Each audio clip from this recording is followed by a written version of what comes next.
இயேசுவானவர் தேவனுடைய குமாரன் என்று விசுவாசிக்கிறவனே அன்றி உலகத்தை ஜெயிக்கிறவன் யார்? இந்த வேத பகுதியை நான் படித்து கொண்டிருந்த பொழுது எனக்கு சற்று வியப்பாக இருந்தது. இந்த வேத பகுதி பொதுவாக யாராவது ஒரு உரையாடலிலே கேள்வியை முதலாவது கேட்டுவிட்டு பதிலை பின்பாக சொல்லுவார்கள், அதுதான் வழக்கம். ஆனால் இங்கே ஒரு கேள்வி பின்பாக கேட்கப்படுகிறது, பதில் முன்பாக சொல்லப்படுகிறது. இது எனக்கு ஒரு பெரிய ஆச்சரியத்தை கொடுத்தது. பாருங்கள், 4வது வசனம், தேவனால் பிறப்பதெல்லாம் உலகத்தை ஜெயிக்கும், நம்முடைய விசுவாசமே உலகத்தை ஜெயிக்கிற ஜெயம். இது பதில். கேள்வி பின்னாக வருகிறது, இயேசுவானவர் தேவனுடைய குமாரன் என்று விசுவாசிக்கிறவனே அன்றி உலகத்தை ஜெயிக்கிறவன் யார்?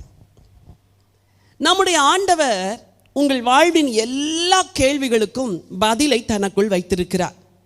உங்கள் வாழ்வின் எல்லா கேள்விகள், பிரச்சனைகள், சூழ்நிலைமைகள் இவைகளுக்கு பதிலை முன்பாக தனக்குள் வைத்து கொண்டு உங்கள் வாழ்வில் வருகிற கேள்விகளுக்கு அவரிடத்திலிருந்து பதிலை கொடுக்க விரும்புகின்றார். சிலருக்கு கேள்விகள் இருக்கும், சிலருக்கு வாழ்க்கையே கேள்விகளாயிருக்கும்.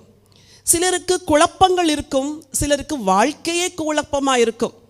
சிலருக்கு கவலைகள் இருக்கும், சிலருக்கு வாழ்க்கையே கவலைகளாயிருக்கும். நீங்கள் இதில் எந்த பகுதியில் இருக்கிறீர்கள் என்று எனக்கு தெரியவில்லை.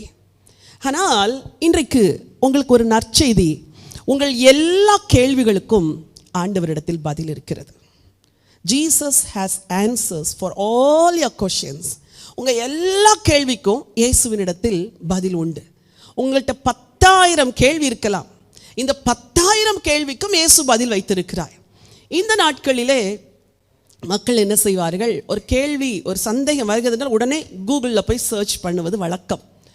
பல கேள்விகளுக்கு நமக்கு அங்கே பதில் கிடைத்துவிடும், சில கேள்விகளுக்கு பதில் கிடைக்காது. ஆனால் வாழ்க்கை பிரச்சனைகளுக்கு கூகுள் பதில் சொல்லாது. வாழ்க்கை பிரச்சனைக்கு இயேசுதான் பதில் கொடுக்கிறவர். இயேசுதான் பதில். அவர் சொன்னார், நானே வழியும் சத்தியமும் ஜீவனுமாய் இருக்கிறேன். நான் தான் வழி. உன் வாழ்க்கையில் எல்லா பிரச்சனைக்கும் சொல்யூஷன் நான் தான் என்று இயேசு சொல்லியிருக்கிறார்.